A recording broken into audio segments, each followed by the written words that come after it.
నమస్కారం city news కి స్వాగతం ముందుగా ముఖ్యాంశాలు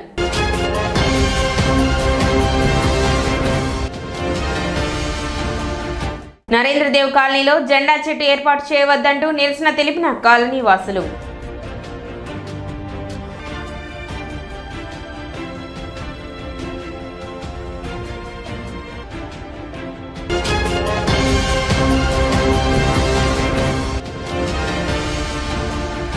బస్ పాస్ల మంజూరు విషయంలో నగదు డిమాండ్ చేస్తే అధికారులకు ఫిర్యాదు చేయండి ఆర్టీసీ డిపో మేనేజర్ రాజశేఖర్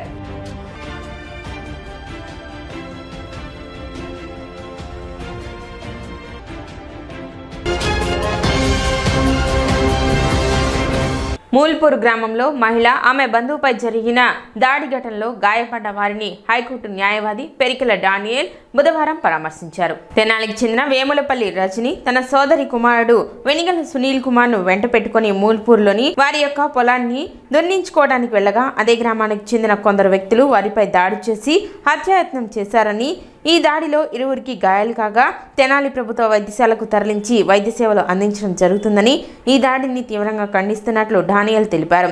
తమ ప్రాణాలకు ఆస్తులకు రక్షణ కల్పించే విధంగా పోలీసు వారు తగు చర్యలు తీసుకోవాలని కోరుతున్నట్లు డానియల్ తెలిపారు. నా పేరు వేములపల్లి రజని అండి. మాది మా నాన్నగారిది మూల్పూర్ గ్రామం. నాకు అక్కడ మా నాన్నగారు చనిపోతూ కొంత ఆస్తి మాకు వీలునామా ద్వారా రాసిచ్చాడు. ఈరోజు దాన్ని నేను పొలం దున్నించుకోవడానికని చేను దగ్గరికి వెళ్తే ఎలవర్తి బోషయ్య అనే వ్యక్తి వైసీపీ నాయకుడు అతను వచ్చి నా మీద కత్తి తీసుకుని దాడి చేశాడు.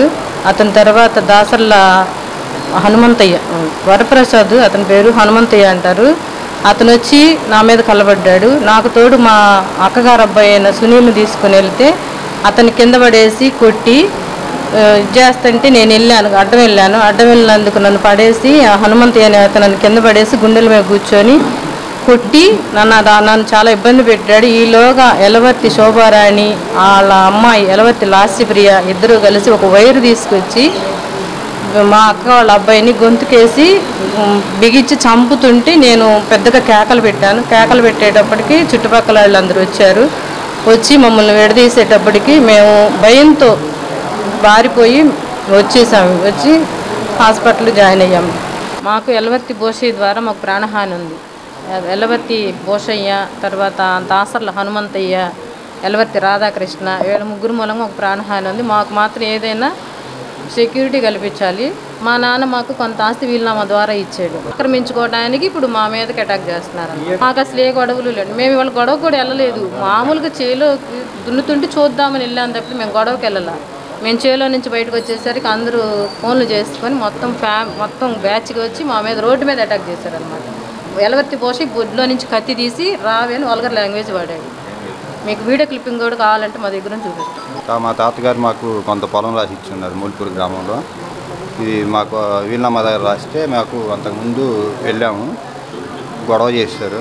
ఈరోజు మళ్ళీ ట్రాక్టర్తో దున్నిస్తానికి వెళ్తే ఆ బోషయ్యను ఆయన అనుచరులతో కలిసి వచ్చి మా మీద కత్తితో దాడి చేయబోయాడు. ఇంట్లోకి మళ్ళీ మా పిన్ని గారు వచ్చి మమ్మల్ని ఆయన్ని ఆపిన తర్వాత ఈ రాధాకృష్ణను హనుమంతయ్య వచ్చి నన్ను తన్నారు. ఈ ఇంతలోకి రాధాకృష్ణ మీద కూర్చుని నన్ను బాగా కొడుతున్నారు. ఇంట్లోకి శోభారాణి అని వచ్చి ఒక తాడు ఏదో తీసుకొచ్చి బోషయ్యకి ఇస్తే ఆయన నా గొంతుకేసి లాగి కింద పడేసి మేము చంపేస్తామన్నారు. తర్వాత వీళ్ళు మా పిన్ని ఏమో పెద్దగా అరుస్తుంది. అక్కడి నుంచి అరుస్తున్నప్పుడు ఇక ఈ హనుమంతయ్య మా పిన్నిని కొడటానికి ప్రయత్నించారు. బాగా కింద పడేసి వాళ్ళిద్దరూ శోభారాణిను ఆమె కూతురు కలిసి మా పిన్నిని కొడుతున్నారు. ఇంక పెద్ద కేకలేసరికి ఆ చుట్టుపక్కల వాళ్ళందరూ వచ్చారు. తర్వాత మాకు తెలిసిన వాళ్ళు వచ్చేసరికి ఇక అక్కడి నుంచి వాళ్ళు వెళ్ళిపోయారు. ఇక్కడ ఉంటే మిమ్మల్ని చంపేస్తాం, ఈ పొలంలో పాతేస్తాము, దిక్కేవాళ్ళు లేడు ఇక్కడ మీ ఊర్లో, ఈ ఊర్లో మీకు అని చెప్పేసి చేశారు. ఇక అక్కడ నుంచి వాళ్ళు వచ్చేసరికి వాళ్ళు మెల్లకుండా పారిపోయారు. ఇక మేము ఇటు తెనాలి హాస్పిటల్కి వచ్చాం. ఈరోజు మూల్పూరు గ్రామంలో జరిగిన దాడిని నేను తీవ్రంగా ఖండిస్తున్నాను.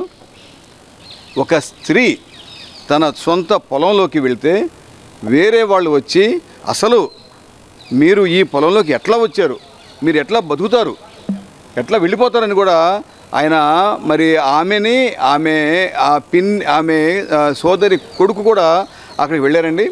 మరి వాళ్ళ మీద ఒక 70 years అతను బొడ్లోంచి కత్తి తీసి వాళ్ళని బెదిరించిన సందర్భం పట్ట పగలు. సో ఇది మాత్రం నేను తీవ్రంగా ఖండిస్తున్నాను. ఏదైనా ఉంటే వాళ్ళు కోర్టులో తెలుసుకోవాలి అది ఎవరిదని చెప్పేసి. అసలు వాళ్ళు ఎవరు రావడానికి ఈమె మీదకి? ఈమెకి మహా అయితే ఒక 40-45 years ఉంటాయి, ఆయన ఒక 70 ఏళ్ళు ఉంటాయి. అసలు ఈ అనాగరికం ఏంటి అసలు అది? కాబట్టి పోలీసు వారు వెంటనే తగు చర్యలు తీసుకోవాలని చెప్పేసి ఆమె భయపడిపోతుంది. వాళ్ళ సోదరి అమ్మాయి ఆమె సోదరి కొడుకు కూడా అతను కూడా భయపడిపోతున్నాడు. మాకు ప్రాణహాని ఉన్నది అని చెప్పేసి ఆల్రెడీ ఇంతకుముందు వాళ్ళు కొన్ని పేర్లు చెప్పడం జరిగింది.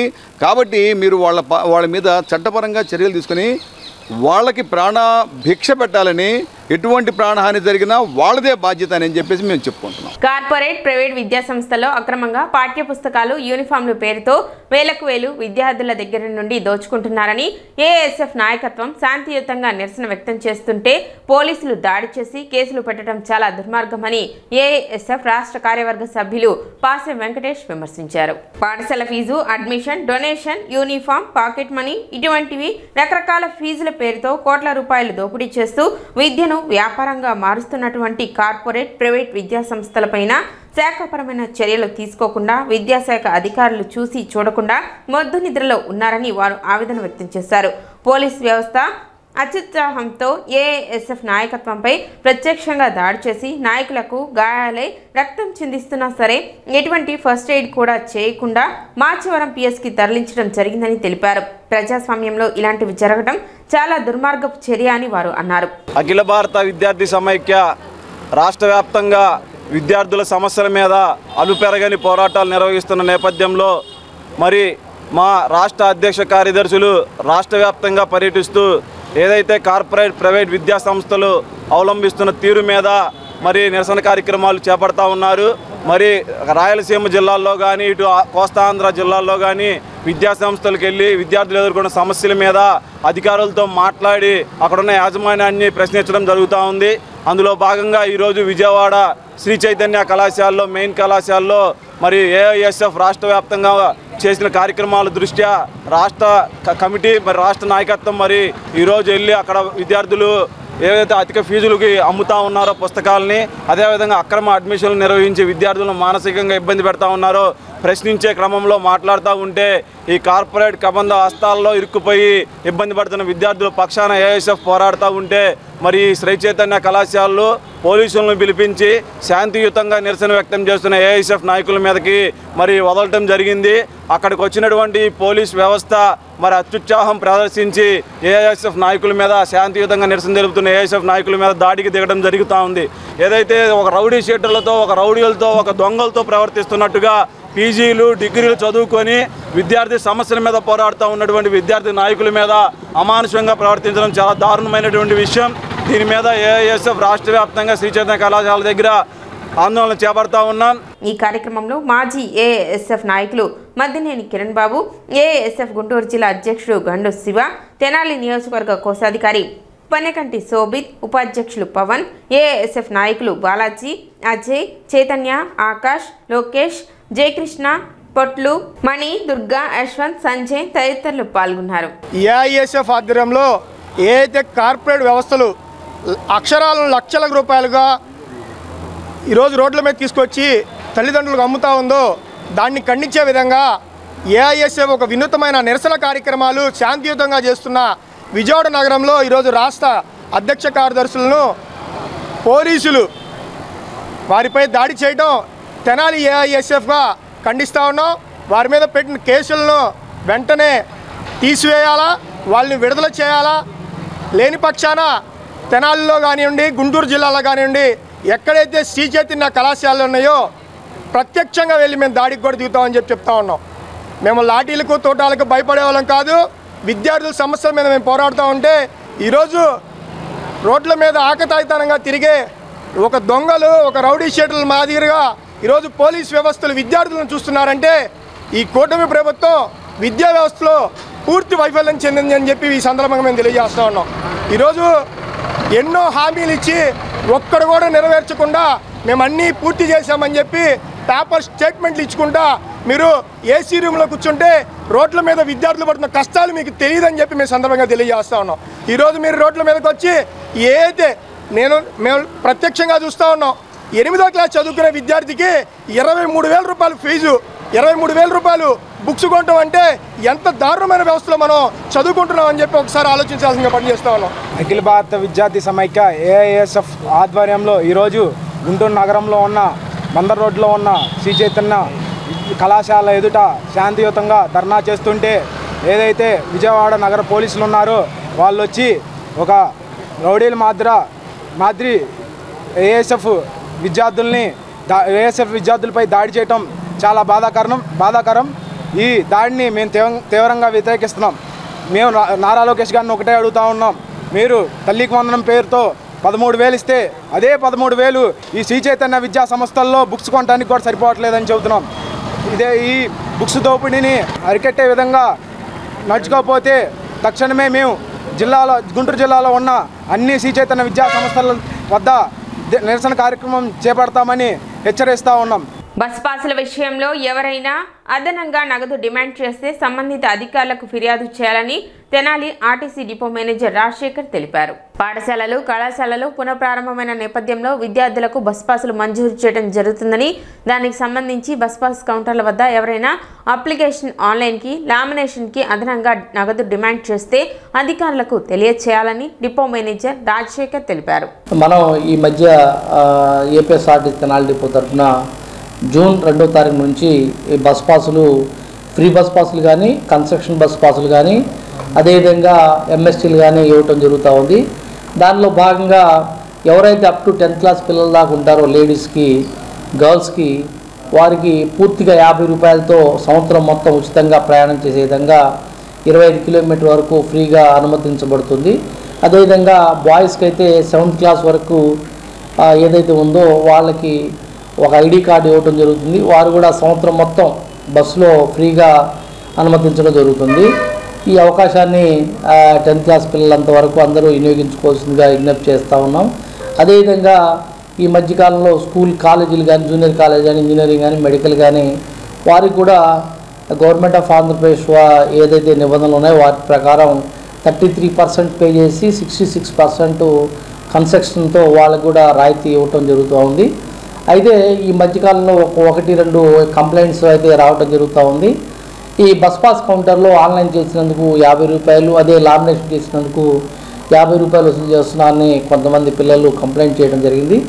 దానిలో భాగంగా మేము ఆ బుకింగ్లో ఉన్న ఒక ఏజెంట్ని, ఒక డిఈఓని తీసేయడం జరిగింది. అదేవిధంగా స్క్వాడ్ వాళ్ళని తనిఖీ అధికారులను అలర్ట్ చేయడం జరిగింది. అదే కౌంటర్ ఎదురు ఆన్లైన్ చేసినందుకు ఎటువంటి రుసుము లేదు, అదేవిధంగా లామినేషన్ చేసినందుకు కూడా ఎటువంటి రుసుము లేదని పెద్ద ఫ్లెక్సీలాగా అతికించడం జరుగుతూ ఉంది. అదేవిధంగా ఈరోజు పెయింట్తో కూడా పెద్ద అక్షరాలతో రాయటం జరుగుతుంది. కాబట్టి విద్యార్థులందరూ గమనించవలసిన విషయం ఏంటంటే, మీ అప్లికేషన్ ఆన్లైన్ చేసినా, అదేవిధంగా లామినేషన్ చేసినా ఫ్రీ ఆఫ్ కాస్ట్ చేస్తాం తప్ప ఎవరైనా డిమాండ్ చేసిన ఎడల మా అసిస్టెంట్ మేనేజర్ వారికి లేదంటే అసిస్టెంట్ ఇంజనీర్ వారికి నంబర్లు ఆ బోర్డులో పెట్టడం జరిగింది. కాబట్టి వారికి కంప్లైంట్ చేస్తే ఎవరైతే ఆ కౌంటర్లో ఉన్న ఆపరేటర్ ఉంటారో వాడిని తీసేయడం జరుగుతుంది. కాబట్టి ఎవరు ఎక్కడ ఎటువంటి రుసుము లేకుండా మంచి సర్వీస్ని ఏపీఎస్ఆర్టీసీ తెనాలి డిపో అందించాలనే ముఖ్య ఉద్దేశంతో ముందుకెళ్తా ఉన్నాం.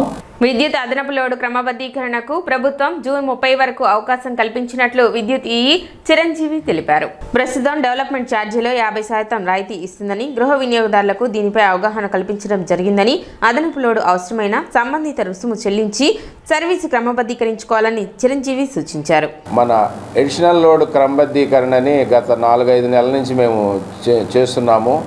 వినియోగదారుల్లో కూడా చాలా అవేర్నెస్ క్రియేట్ చేశాము. దానిలో ఏంటంటే ఆఫ్ రేట్కి కిలోవాట్ని రెగ్యులైజ్ చేయటం అన్నమాట. చాలామంది స్కీమ్ ఉపయోగించుకున్నారు. 30వ తారీఖు వరకు ఇంకా అవకాశం ఉంది కాబట్టి ఈ నెల ఎండింగ్ వరకు ఈ స్కీమ్ని మీరు సద్వినియోగం చేసుకుని మీ ఇళ్లలో కనుక, ఇళ్ళకి మాత్రమే ఇది లోడ్, అడిషనల్ లోడ్ అంటే మీకు శాంక్షన్ అయిన బిల్లులో వచ్చే లోడ్ కంటే కనుక ఎక్కువ లోడ్ ఉంటే కనుక మీరు కట్టవలసిన అమౌంట్లో హాఫ్ అమౌంటే కట్టి రెగ్యులరైజ్ చేయించుకోవచ్చు. దీనిలో ఎలాంటి సందేహాలు, సలహాలు కావాల్సి ఉన్నా కానీ మా విద్యుత్ కార్యాలయాల్లో కానీ మా సిబ్బందిని కానీ కాంటాక్ట్ అయితే వాళ్ళు మీకు పూర్తి వివరాలు ఇస్తారు. ఇది కూడా మీరు సద్వినియోగం చేసుకోవాల్సిందిగా కోరుతున్నాను. పట్టణ 4వ వార్డులోని నరేంద్రదేవ్ కాలనీ వాసులు బుధవారం నిరసన కార్యక్రమం నిర్వహించారు. బుర్రిపాలెం రోడ్లోని జెండా చెట్టును అక్కడి నుండి తరలించి కాలనీలోని ఇంటిని తొలగించి అక్కడ ఏర్పాటు చేస్తున్నారంటూ దానిని వ్యతిరేకిస్తూ కాలనీ వాసులు రోడ్డుపై బైఠాయించి నిరసన తెలిపారు. పారిశుద్ధ్య కార్మికులుగా జీవనం సాగిస్తున్న తమకి సుమారు 60 సంవత్సరాల క్రితం అప్పటి ప్రభుత్వం ఈ ప్రాంతంలో నివాసం కల్పించిందని, అయితే ఏనిగేటి మణెమ్మ ఇంటి స్థానంలో జెండా చెట్టు ఏర్పాటు చేయడాన్ని వ్యతిరేకిస్తున్నామని కాలనీ వాసులు తెలిపారు.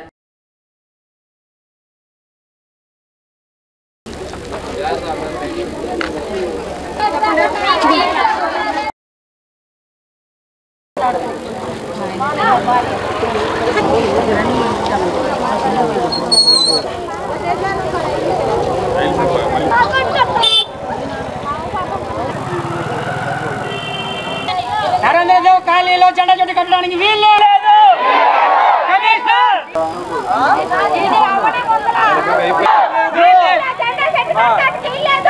పేటలో 4వ వార్డులో జెండా చెట్టు కట్టడానికి వీలు. నరేంద్రదేవ్ కాలనీలో జెండా చెట్టు కట్టడానికి వీలు లేదు.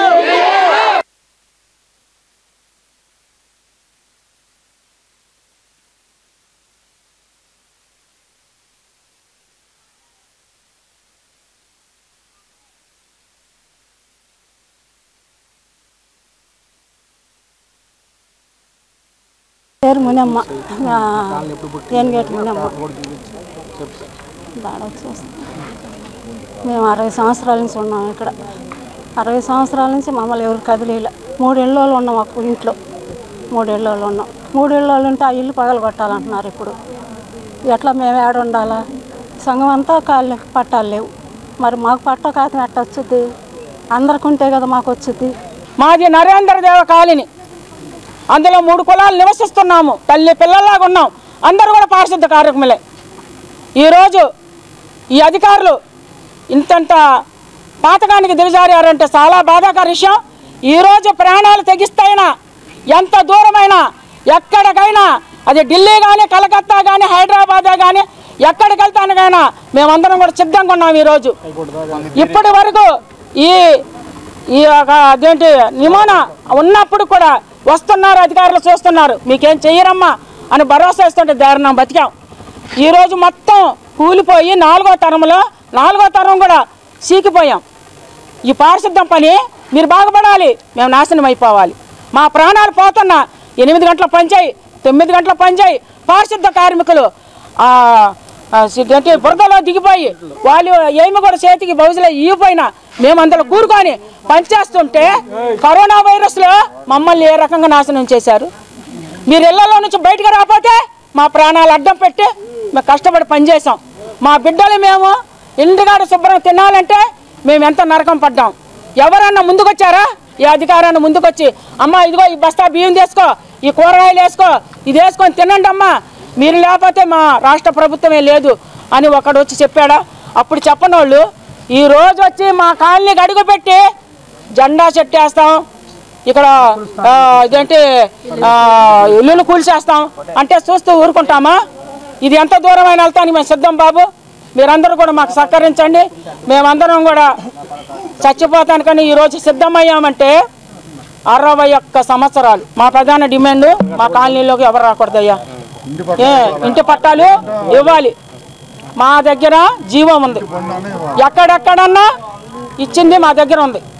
ఇలాంటి క్వార్టర్స్కి పట్టా ఇచ్చే జీవం నా దగ్గర ఉంది. అక్కడ అన్ని చోట్ల ఇచ్చిన తర్వాత ఇక్కడ ఇస్తారులే అనుకున్నా. ఈ అధికారులు చెప్తున్నారని నేను ఊరుకున్నా. ఇప్పుడు నేను ఎందుకు ఊరుకుంటా? మీరే వచ్చి కదిలిచ్చారుగా, ఆ పట్టా తీసుకొని వెళ్తాను. ఎవరికో 5 గజాలు ఆయన పట్టా అని ఎవరిచ్చారో అది మా రుజువు కావాలి. అందరూ కూడా ఏ రకంగా మేము కష్టపడి పనిచేసి ముందుకు వచ్చామో వాళ్ళు కూడా మాకు తెలియపరచకుండా వచ్చి పగలు కొట్టే పరిస్థితి అయిపోయింది.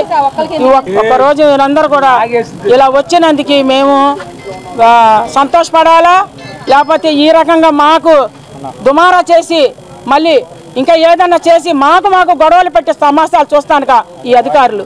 అందరికీ నమస్కారం అండి. నా పేరు కందుకూరి అశోక్ కుమార్ గారు. మేము 4వ వార్డు నందులపేటలో ఉన్న నరేంద్రదేవ్ కాలనీలో నివసిస్తున్న మున్సిపల్ కార్మికులం. మేము గత 65-67 సంవత్సరాల నుండి ఇక్కడే నివసిస్తూ ఉన్నామండి. మా తాతల కాలం నుంచి అందరూ ఇక్కడే ఉన్నారు. ఇది మాది 4వ తరం అండి. మేము ఇక్కడ గత కొన్ని సంవత్సరాల నుంచి ఉన్నాము. అప్పట్లో ఉన్న ప్రభుత్వం మాకు ఇక్కడ ఇల్లు ఇచ్చి మీరు ఇక్కడే ఉండండి, ఇది మున్సిపల్ కార్మికులకే అని చెప్పి మాకు ఇక్కడ నివాసం కల్పించడం జరిగింది. అప్పటి జీవో పత్రాలండి ఇవి, అప్పుడు శంకుస్థాపన చేసిన కాగితాలు. అప్పుడు మా పెద్దలందరూ పట్టా కాగితాలు అడిగితే ఇవి పట్టా కాగితాలు ఇస్తే మీరు స్థలాలు అమ్ముకొని వెళ్ళిపోతారు కాబట్టి ఇది ఎప్పటికైనా మీకే, దీన్ని కదిలించడానికి ఎవరికి హక్కు లేదు, ఏ గవర్నమెంట్కి లేదని చెప్పి ఒక జీవో పాస్ చేసి అప్పటి గవర్నమెంట్ అందరూ ఊరుకున్నారు. దాంతో మా పెద్దలు కూడా సరేనని ఉన్నారండి. ఒక 65-60 సంవత్సరాలుగా ఇప్పుడు దాకా ఏ ప్రాబ్లం లేకుండా ఉన్నాము. అప్పటి నుంచి ఉన్న ఇల్లు క్వార్టర్స్ వర్షాలకి ఎండలకి ఎండి పెచ్చులు ఊడిపోయి ఎన్ని జరుగుతున్నా కానీ అవి పగలగొట్టుకొని స్లాబ్లు వేసుకుంటామంటే ఇప్పుడు ఉన్న ప్రభుత్వం కమిషనర్ కానీ మున్సిపాలిటీ కార్మికులు కానీ మాకు ఎవరికి పర్మిషన్ ఇవ్వట్లేదు. ఆ ఉన్న ఇళ్లలోనే 4 కుటుంబాలు 5 కుటుంబాలు ఇరుకిరుగ్గా బతుకుతున్నారు. పొద్దున్నుంచి పనికెళ్ళి సాయంత్రం దాకా ఆ మున్సిపల్ ఆఫీసులో అన్ని ఈదులు చెత్త గిత్త అన్నీ ఊడుస్తా వచ్చినా కానీ అదే ఇరుకులో ఎంత కష్టపడి వచ్చినా కానీ ఇంట్లో మనశ్శాంతి లేకుండా 4-5 కుటుంబాలు చిన్న చిన్న ఇంట్లోనే నివసిస్తున్నా కానీ పట్టించుకోకుండా అలాగే ఉన్నాము. కొంతమంది ముస్లిమ్స్ వ్యక్తులు ఇక్కడికి వచ్చి ఆ స్థలం కొలతలు, ఇక్కడ ఒక ఇల్లు ఉంది, ఆ ఇంట్లో కొంతమంది నివాసం ఉంటున్నారు. ఎవరికి చెప్పకుండా వాళ్ళకి కూడా ఏ విషయం తెలియకుండా వచ్చి కొలతలు తీసుకొని వెళ్ళటం జరుగుతుంది. వాళ్ళకి ఏం అర్థం కాక ఒక 10 రోజులుగా వాళ్ళు తికమక పడుతున్నారు. ఒకరోజు కాలనీ వాస్తువులందరికీ చెప్పగా అందరూ కూర్చొని మాట్లాడుకున్నారు. తీరా దాంట్లో జరిగింది ఏంటంటే ఆ 4వ వార్డులో ఆ బుర్రిపాలెం రోడ్లో ఉన్న జెండా చెట్టు రోడ్డుకి అడ్డంగా ఉందని అక్కడ తీయించి ఆ జెండా చెట్టుకి పర్మిషన్ మాకు ఇక్కడ ఇచ్చారు, ఈ ఇల్లు పగలగొట్టుకొని మమ్మల్ని ఇక్కడ కట్టుకోమన్నారు అని వాళ్ళు చెప్పడం జరిగింది. వాళ్ళని గట్టిగా నిలదీస్తే మీకు దానికి హక్కు ఎవరిచ్చారు, అధికారం ఎవరిచ్చారు అని అడిగితే మాకు కమిషనర్ గారు మాకు ఈ స్థలం చూపించారు, మాకు ఇక్కడ కట్టుకోమని మాకు చెప్పారు అని వాళ్ళు అనడం జరిగింది. చెప్పినట్టుగా మీకు దగ్గర ఏమన్నా లెటర్ ఆఫ్ ప్రూఫ్ ఏమైనా ఉందా అని మేము అడిగితే మాకేం లేదు, మమ్మల్ని అయితే కట్టుకోమన్నారు అని చెప్పి మాకు పేపర్ లెటర్ కూడా ఇచ్చారు అని చెప్పడం జరిగింది. ఇన్ని సంవత్సరాలుగా 60 సంవత్సరాలుగా మేము ఇక్కడ ఉంటే మాకు పట్టా కాగితాలు ఇవ్వను అని చెప్పిన ప్రభుత్వం ఆ జెండా చెట్టు కట్టుకోవడానికి వాళ్ళకి పర్మిషన్ ఎలా ఇచ్చింది, పట్టా ఎలా ఇచ్చిందని మేము అందరం మా కాలనీ వాస్తువులు అందరం ప్రశ్నిస్తున్నాం. అయితే వాళ్ళకి పర్మిషన్ ఇవ్వడానికి ముందుకు వచ్చారో ఆ వర్కర్స్ ఆ యూనియన్ మొత్తం వచ్చి మా కాలనీ వాస్తువులు అందరికి సమాధానం చెప్పి కాలనీలో ఉన్న ప్రతి ఒక్క ఇంటికి పట్టా కాగితాలు ఇచ్చి తర్వాత తదుపరి కార్యక్రమం జరగవలసిందిగా మా కాలనీ వాస్తవ్యులందరూ డిమాండ్ చేస్తున్నారు. Consumer grievances redressal forum Vijayawada వారి ఆధ్వర్యంలో విద్యుత్ అదాలత్ మరియు అవగాహన సదస్సును రేపల్లె పట్టణం నందు ఈ నెల 20న నిర్వహించనున్నట్లు తెనాలి ఎగ్జిక్యూటివ్ ఇంజనీర్ వివి చిరంజీవి తెలిపారు. రేపల్లె పట్టణంలో గల cloth merchants association function hall నందు జరిగే ఈ కార్యక్రమం ఉదయం 10:30 నుండి మధ్యాహ్నం 1:30 వరకు నిర్వహించనున్నట్లు తెలిపారు. ఈ కార్యక్రమంలో CGRF chairman N Victor, Emmanuel, former district and sessions judge మరియు ఫోరం సభ్యులు, సూపరింటెండెంట్ ఇంజనీర్ గుంటూరు మరియు విద్యుత్ అధికారులు పాల్గొంటారని, డివిజన్లోని విద్యుత్ వినియోగదారులు తమ ఫిర్యాదులను వ్రాతపూర్వకంగా సర్వీస్ కనెక్షన్ నెంబర్, పూర్తి అడ్రస్, సెల్ నెంబర్తో అర్జీ ఇచ్చి సమస్య పరిష్కరించుకోవాలని సూచించారు. విద్యుత్ అంతరాయాలు, హెచ్చుతగ్గులు, మీటర్ సమస్యలు, బిల్లుల సమస్యలు, విద్యుత్ సరఫరాకు సంబంధించిన ఇతర అన్ని సమస్యలు పరిష్కరిస్తారని తెలిపారు. విద్యుత్ వినియోగదారులు ఈ అవకాశాన్ని వినియోగించుకోవాలని ఎగ్జిక్యూటివ్ ఇంజనీర్ వివి చిరంజీవి కోరారు. గత 3 దఫాలుగా మన డివిజన్ పరిధిలో విద్యుత్ అదాలత్లని కండక్ట్ చేస్తున్నాము. కన్జ్యూమర్ గ్రీవెన్సెస్ అంటే వాళ్ళకి మా లెవెల్లో అంటే మేమంటే మా డివిజన్ కానీ ఎస్సీ గారి లెవెల్లో కానీ ఏఈఏడి లెవెల్లో కానీ పరిష్కారం కానిటువంటి సమస్యలు ఏమైనా ఉంటే కనుక కన్జ్యూమర్ ఫోరంలో కూడా రిప్రజెంట్ చేసుకుంటే అక్కడ రిటైర్డ్ జడ్జి గారు ఉంటారు చైర్మన్గా, వారు కేసును పరిశీలించి జడ్జిమెంట్ ఇస్తారు. దాని ప్రకారం మేము కూడా కన్జ్యూమర్స్కి ఇంకేమన్నా మా తరపున ప్రాబ్లం సాల్వ్ చేయాల్సిన అవసరం ఉంటే కూడా వాళ్ళ డైరెక్షన్ ప్రకారం చేస్తాము. దానిలో భాగంగానే ఇప్పుడు ఎల్లుండి 20వ తారీఖున రేపల్లె పట్టణంలో ఈ విద్యుత్ అదాలత్ని కండక్ట్ చేస్తున్నాము. అంటే మన డివిజన్ పరిధిలో ఉన్నటువంటి విద్యుత్ కన్జ్యూమర్స్ వాళ్ళ ప్రాబ్లమ్స్ సాల్వ్ కాని ప్రాబ్లమ్స్ ఇప్పుడు చెప్పినట్టుగా ఏమైనా ఉంటే కనుక అక్కడికి వచ్చి చైర్మన్ గారు ఉంటారు, కన్జ్యూమర్ ప్రాబ్లం చైర్మన్ గారు, వారికి విన్నవిస్తే కనుక అర్జీ రూపంలో వారి కేసును పరిశీలించి మీకు ఇంకేమన్నా డిపార్ట్మెంట్ తరఫున న్యాయం చేయాల్సిన అవసరం ఉంటే కనుక వారు జడ్జిమెంట్ ఇస్తారు. దాని ప్రకారం మేము పాటించి విద్యుత్ వినియోగదారులకు మా లెవెల్లో ఇంకేమన్నా హెల్ప్ చేయాలిస్తే కానీ న్యాయం చేయాలిస్తే కానీ చేస్తాము.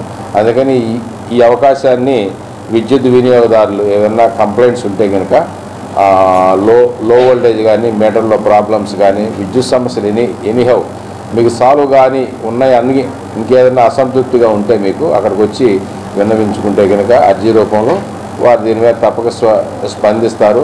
ట్రాక్ మరమ్మతుల నిమిత్తం తెనాలి మండలం అంగలగుదురు కోపల్లె రోడ్డు రైల్వే గేటును ఈ నెల 18, 19 తేదీల్లో మూసివేస్తున్నట్లు రైల్వే అధికారులు తెలిపారు. ప్రత్యామ్నాయంగా అంగలగుదురు గుడివాడ రైల్వే గేటు మార్గాన్ని రాకపోకలకు వినియోగించుకోవాలని కోరారు.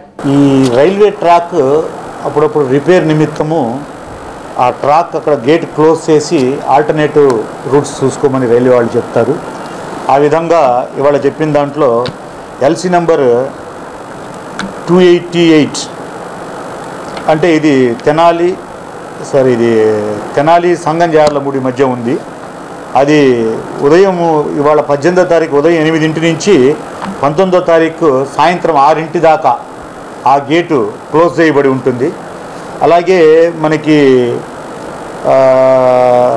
లెవెల్ క్రాసింగ్ నెంబర్ 289 అది తెనాలి ఎడ్లలింగయ్య కాలనీ, తెనాలి దుగ్గిరాల మధ్య ఉంటుంది. తెనాలి ఎడ్లలింగయ్య కాలనీ మధ్య అది 18వ తారీఖు రాత్రి 10 నుంచి 19వ తారీఖు ఉదయం 6 వరకు అంటే నైట్ అంతా ఆ గేటు క్లోజ్ చేయబడి ఉంటుంది. దాని తర్వాత మల్లెపాడు మనకి పెనపాడు మధ్య ఇంకో గేట్ ఉంది. అది కూడా 19వ తారీఖు రాత్రి 10 నుంచి 20వ తారీఖు ఉదయం 6 వరకు ఆ నైట్ 10 గంటలు ఆ గేట్ ఒకటి క్లోజ్ చేయబడుతుంది. దాని తర్వాత ఎల్సీ నెంబర్ 287 అది కూడా మల్లెపాడు పెనపాడు మధ్య కనెక్టింగ్. అది అంటే ఈ గేటు ఉన్నప్పుడు మెడ్రాస్ గేట్ వాడాలా, మెడ్రాస్ గేట్ లేనప్పుడు ఇది వాడుకోవాలనేసి మా రైల్వే తరఫున విజ్ఞప్తి. అది ఈ 287 మల్లెపాడు పెనపాడు కనెక్టింగ్ కూడా 21వ తారీఖు ఉదయం 8 నుంచి సాయంత్రం 6 దాకా ఆ గేటు క్లోజ్ చేయబడి ఉంటుంది. సో ప్రయాణికులు కలిగిన రోడ్ యూజర్స్ కలిగిన అసౌకర్యానికి మేము చింతన ప్రకటిస్తూ ఆల్టర్నేటివ్ రూట్స్ ఎన్నుకోవాల్సిందిగా కోరుతున్నాము. సిటీ న్యూస్ ముగించే ముందు ముఖ్యాంశాలు మరోసారి.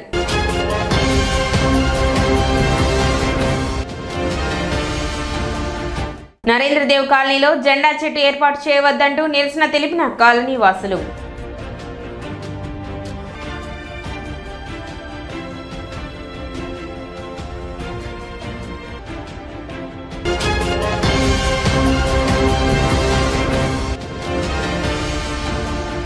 బస్ పాసుల మంజూరు విషయంలో నగదు డిమాండ్ చేస్తే అధికారులకు ఫిర్యాదు చేయండి. RTC depot manager Rajasekhar.